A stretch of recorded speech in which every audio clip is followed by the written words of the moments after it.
প্রিয় দর্শক, আসসালামু আলাইকুম। আজকে নতুন আরেকটি ভিডিওতে আপনাদের সকলকে স্বাগত জানাচ্ছি। আমি নাজমুস সাকিব। প্রিয় দর্শক, বেশ খানিকটা সময় বিরতির পর আমি আজ আপনাদের সামনে আবারও হাজির হলাম নতুন একটি ভিডিও নিয়ে। তো আপনাদের মনে হয়তো প্রশ্ন জাগতে পারে যে এই সময়টাতে আমি কেন একটা বিরতি নিলাম।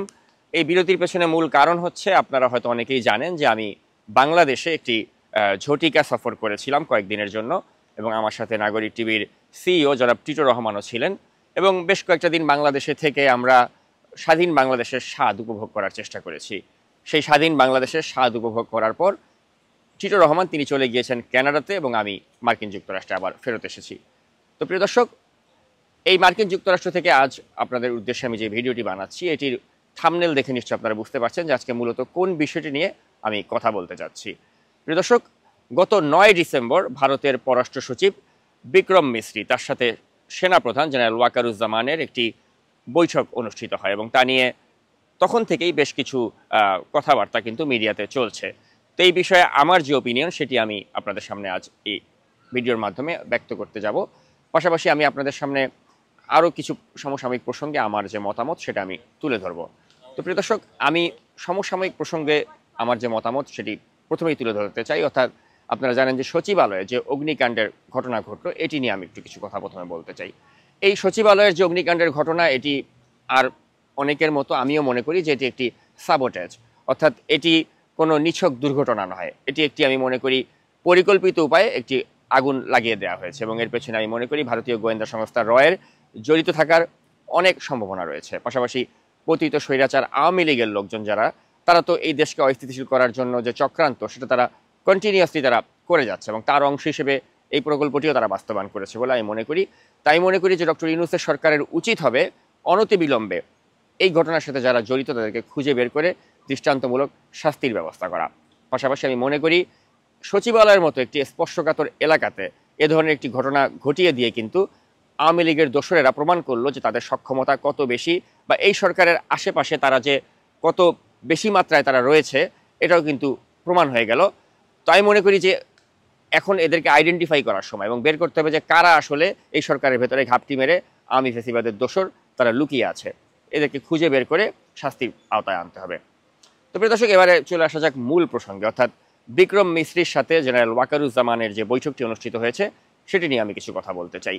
তো এটি নিয়ে কিন্তু নানা ধরনের নেতিবাচক কথা আমি দেখছি যে আমাদের মিডিয়াগুলোতে হচ্ছে, এবং বলা হচ্ছে যে এই বৈঠকটি কেন করলেন জেনারেল ওয়াকারুজ্জামান, এবং কাউকে কাউকে আমি দেখলাম জেনারেল ওয়াকারুজ্জামানের তীব্র ভাষায় সমালোচনাও করছেন তারা, যে কেন এ ধরনের একটি বৈঠক অনুষ্ঠিত হলো, বা এই বৈঠকের পেছনে উদ্দেশ্য কি, এ ধরনের নানা ধরনের কথা কিন্তু আমরা দেখতে পাচ্ছি। তো প্রিয় দর্শক, আমি এক্ষেত্রে যেটা বলতে চাই যে আসলে এখানে জেনারেল ওয়াকারকে কিন্তু যারা ছোট করার চেষ্টা করছেন বা উদ্দেশ্যমূলকভাবে তাকে খাটো করার চেষ্টা করছেন, তারা কিন্তু ব্যক্তি ওয়াকারুজ্জামান সম্পর্কে খুব কম জানেন বলেই আমি মনে করি। প্রিয় দর্শক, আমি যেটা বলতে চাই সেটা হচ্ছে যে জেনারেল ওয়াকারুজ্জামান যে কাজটি করেছেন, তিনি প্রধান উপদেষ্টা প্রফেসর ডক্টর মোহাম্মদ ইউনূসের কাছ থেকে অনুমতি নিয়েই তিনি করেছেন। অর্থাৎ এই বৈঠকটি কিন্তু সম্পূর্ণরূপে ডক্টর মোহাম্মদ ইউনূস তিনি এটি সম্পর্কে অবগত ছিলেন, এবং এখানে সীমান্তে আমাদের যে সোলজার যারা বা জনগণ যারা রয়েছেন, আমাদের অনেককেই কিন্তু আপনারা জানেন যে এখানে হত্যা করা হয়। আওয়ামী লীগের আমলে আমরা দেখেছিলাম যে কিভাবে সীমান্তে আমাদের দেশের নিরীহ জনগণকে হত্যা করা হতো। তো এই বর্ডার কিলিং নিয়ে আলোচনা হয়েছে, এবং এই বৈঠকে কিন্তু আরও পারস্পরিক নানা বিষয় নিয়ে কিন্তু খোলামেলা আলোচনা হয়েছে, যেটা নতজানু আওয়ামী লীগের আমলে কিন্তু এই ধরনের বিষয়গুলো নিয়ে আলোচনা করার কোনো সুযোগ ছিল না। তো জেনারেল ওয়াকারুজ্জামান এ ধরনের বিষয়ে স্পষ্টভাবে তাদের অবস্থান ব্যক্ত করেছেন। তো সেজন্য মনে করি যে যারা এই বৈঠকটিকে খাটো করার চেষ্টা করছেন, তারা আসলে না জেনে বা না বুঝেই করছেন। আর এক্ষেত্রে আমি বলতে চাই যে ভারতের কাছে যদি আপনি অপ্রিয় হন, তাহলেই বুঝতে হবে যে আপনি রাইট ট্র্যাকে আছেন। তো এই মুহূর্তে বিক্রম মিস্রির সাথে জেনারেল ওয়াকারুজ্জামান তিনি বৈঠকটি করার পরে ভারত কি তাকে ভালো চোখে দেখছে, এটি একটি বড় প্রশ্ন।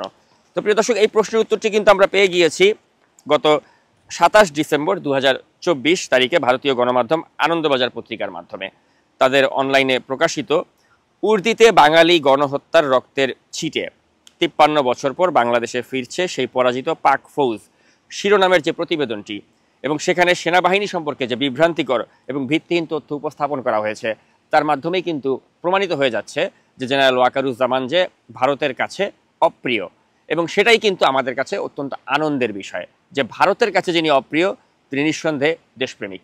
এবং এই যে ভারতীয় আনন্দবাজার তারা যে আমাদের সেনাবাহিনীকে কেন্দ্র করে এই যে বিভ্রান্তিকর এবং ভিত্তিহীন তথ্য উপস্থাপন করে চলেছে, এবং তারা যে বলার চেষ্টা করছে যে পাকিস্তানি সেনাবাহিনী নাকি প্রশিক্ষক দল বা প্রতিনিধি দলের বাংলাদেশের সেনানিবাসে প্রশিক্ষণে আসার সম্ভাবনা রয়েছে বা পরিকল্পনা রয়েছে, এ ধরনের ভিত্তিহীন এবং বাস্তবতার সাথে পুরোপুরি মানে অসামঞ্জস্যপূর্ণ যে কথাবার্তা তারা লিখছে, এর মাধ্যমে কিন্তু প্রমাণিত হচ্ছে যে তারা আসলে বাংলাদেশটাকে একটা অস্থিতিশীল করার জন্যই যে চেষ্টা করছে বা আমাদের সেনাবাহিনীকে বিতর্কিত করার চেষ্টা করছে। তো সেক্ষেত্রে আমি মনে করি যে এর মাধ্যমে প্রমাণিত হয় যে বিক্রম মিশ্রির সাথে এই যে জেনারেল ওয়াকারুজ্জামানের বৈঠকটিকে কেন্দ্র করে যারা যারা বলার চেষ্টা করছেন যে এটি আসলে ভারতের হাতে একটা নতজানু সরকারের একটি আমাদের যে পরিকল্পনার বাস্তবায়নের একটি অংশ যারা মনে করছেন, তারা আসলে আমি মনে করি যে এটা মানে বোকার মতো সমীকরণ টানছেন। কারণ একটা কথা ভুলে গেলে চলবে না যে অত্যন্ত দেশপ্রেমিক এই সেনাপ্রধান, তিনি কিন্তু তার মানবিকতা দেশপ্রেমের স্বাক্ষর কিন্তু প্রতিটি পদে পদে রেখে চলেছেন 5ই আগস্টের পর থেকে। এবং যারা ফ্যাসিস্ট আওয়ামী লীগের দালালি করতো সেনাবাহিনীর যেসব সদস্য, তাদেরকে কিন্তু ইতিমধ্যেই কিন্তু তিনি বদলি করছেন, এবং তার নির্দেশনাতেই কিন্তু ইতিমধ্যেই 2জন লেফটেন্যান্ট জেনারেল এবং একজন মেজর জেনারেলকে চাকরি থেকে অকালে অবসরে পাঠানো হয়েছে যারা ফ্যাসিস্ট আওয়ামী লীগের দোসর ছিল। তো সেজন্য আমি বলতে চাই যে এই যে কর্মকাণ্ডগুলো ঘটছে এবং এই যে 3জন মেজর জেনারেল যাদেরকে পররাষ্ট্র মন্ত্রণালয়ে বদলি করে ক্ষমতাহীন করা হয়েছে, এগুলো কিন্তু জেনারেল ওয়াকারুজ্জামানের ইশারাতেই হচ্ছে। এবং তিনি ইতিমধ্যেই সেনাবাহিনীতে প্রকৃত বঞ্চিত যারা 37 জন কর্মকর্তা রয়েছেন তাদেরকে তিনি পদোন্নতির ব্যবস্থা করেছেন। তো সব মিলিয়ে কিন্তু তিনি সেনাবাহিনীর যারা বর্তমানে যারা কর্মকর্তা রয়েছেন তাদের কাছে কিন্তু তিনি একটি অন্য উচ্চতায় নিজেকে নিয়ে গিয়েছেন তার এসব কর্মকাণ্ডের মাধ্যমে। তো সেই মানুষটি যখন বিক্রম মিস্ত্রির সাথে একটি বৈঠক করেছেন, আমাদেরকে অবশ্যই বিশ্বাস রাখতে হবে যে সেই বৈঠকটি কিন্তু কোনো ধরনের নিজেদের দেশের স্বাধীনতা বা সার্বভৌমত্বকে বিকিয়ে দেওয়ার বৈঠক নয়, বরঞ্চ নিজেদের আত্মমর্যাদাশীল জাতি হিসেবে প্রতিষ্ঠা করার লক্ষ্যেই নিজেদের একটা দৃঢ়চেতা মনোভাব প্রকাশ করার উদ্দেশ্যেই কিন্তু তিনি ওই ধরনের বৈঠক করেছেন। এই আস্থা বা এই বিশ্বাসটি আমাদের থাকতে হবে। আর যারা বলছেন যেটি গোপন বৈঠক, তাদেরকে আমি আরেকবার বলতে চাই এটা কোনো গোপন বৈঠক ছিল না।